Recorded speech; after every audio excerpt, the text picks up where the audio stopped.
హరి ఓం. సంస్కృత భాష అంటే ఒక సీరియస్ లాంగ్వేజ్ అని, సీరియస్ విషయాలే ఉంటాయనే అభిప్రాయం ఉంటుంది. కానీ చాలా హాస్య సంబంధమైన విషయాలు కూడా అందులో ఉన్నాయి. అలాంటి ఒకానొక హాస్య శ్లోకం ఈరోజు మనం చెప్పుకుందాం. ఈ శ్లోక నేపథ్యం శ్రీకృష్ణుడు, సత్యభామ మధ్య జరిగే సంవాదం. ఒకసారి శ్రీకృష్ణుడు రుక్మిణీదేవి మందిరం నుంచి సత్యభామాదేవి మందిరానికి వస్తున్నాడు. అది తెలుసుకున్న సత్యభామాదేవి శ్రీకృష్ణుడిని ఆట పట్టించాలని చెలికత్తెలకు చెప్పి ద్వారం మూయిస్తుంది. శ్రీకృష్ణుడు వచ్చి తలుపు తడతాడు. అప్పుడు వారి మధ్య జరిగే సంవాదం చాలా హాస్యంగా ఉంటుంది.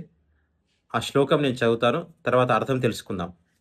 అంగుల్యా కః కవాటం ప్రహరతి కుటిలే మాధవః కిం వసంతః నో చక్రీ కిం కులాలః నహి ధరణిధరః కిం ద్విజిహ్వః ఫణీంద్రః నాహం ఘోరా హి మర్ది కిము ఖగపతిః నో హరిః కిం కపీంద్రః ఇత్యేవం సత్యభామా ప్రతివచనచితః పాతు వః చక్రపాణిః.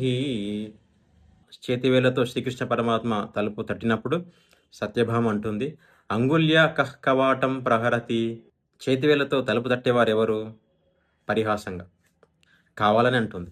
శ్రీకృష్ణుడికి కూడా తెలుసు, తను వచ్చానని తెలిసినప్పటికీ కూడా సత్యభామ కావాలని అంటుంది.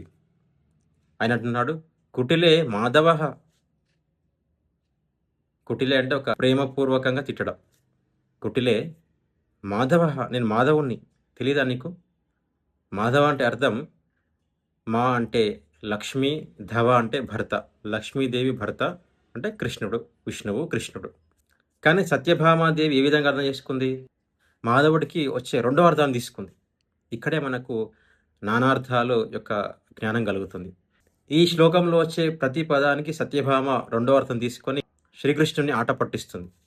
ఆ విధంగా అబ్జర్వ్ చేస్తే ఈ శ్లోకంలో మనకు నానార్థాలు యొక్క పరిజ్ఞానం కలుగుతుంది. అది చూద్దాం.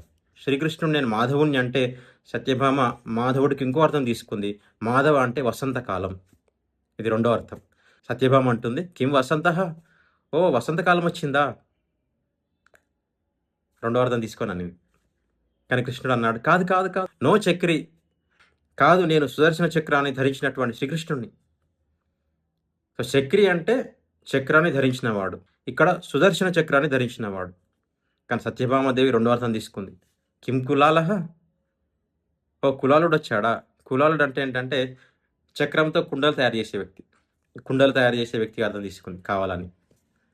అప్పుడు కృష్ణుడు అంటూ ఉన్నాడు, నహి ధరణిధరః, కాదు కాదు, నేను ధరణిధరుణ్ణి, ఈ భూభారాన్ని వహించేవాణ్ణి. మళ్ళీ సత్యభామాదేవి రెండో అర్థం తీసుకుంది. కిం ద్విజిహ్వః ఫణీంద్రః, ఓహో భూమిని ఆదిశేషుడు మోస్తాడంటారు కదా, మీరు ఆదిశేషువా? అయ్యో కాదు, నేను నాహం ఘోరాహి మర్ది, నేను ఎవరో తెలుసా? ఘోరమైనటువంటి సర్పాన్ని చంపినవాణ్ణి. అంటే ఘోర అహిమర్ది, ఘోరమైన సర్పం ఏది? కాళీయ సర్పం. కాళీయ సర్పాన్ని చంపిన శ్రీకృష్ణుడిని అన్నాడు. ఆమె మళ్ళీ ఇంకో అర్థం తీసుకుంది. గ్రద్ద కూడా సర్పాలను చంపుతుంది కదా, కాబట్టి మీరు గ్రద్దన? కిం ఖగపతి, గద్దన? నో హరిహి, కాదు కాదు, నేను హరిని. హరి అంటే శ్రీహరి. కానీ సత్యభామ రెండో అర్థం తీసుకుంది. హరి అంటే కోతి అనే అర్థం వస్తుంది అనమాట. కిం కపీంద్రః, మీరు కోత్యా? ఆ విధంగా అది నడుస్తూనే ఉంటుందన్నమాట.